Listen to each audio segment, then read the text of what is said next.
पूरी दुनिया में आपने भगवान शिव को हमेशा नंदी की सवारी करते देखा होगा, लेकिन भारत में एक ऐसी जगह है जहां महादेव नंदी पर नहीं बल्कि एक मेंढक की पीठ पर सवार हैं। इतना ही नहीं, यहाँ नंदी बैठे हुए नहीं बल्कि अपने प्रभु को देखने के लिए खड़े हैं। कहते हैं इस मेंढक मंदिर में मांगी गई मुराद कभी खाली नहीं जाती। लेकिन आखिर एक राजा को मेंढक का मंदिर क्यों बनाना पड़ा?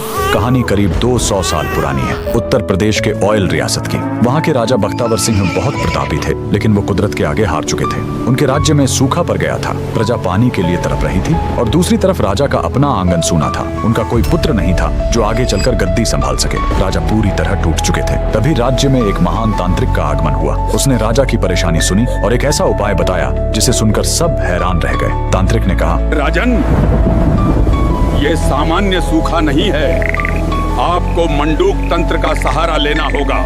मेंढक ही वो जीव है जो बादलों को बुलाता है। आपको एक ऐसा मंदिर बनवाना होगा जो मेंढक की पीठ पर टिका हो। राजा ने तांत्रिक की बात मान ली।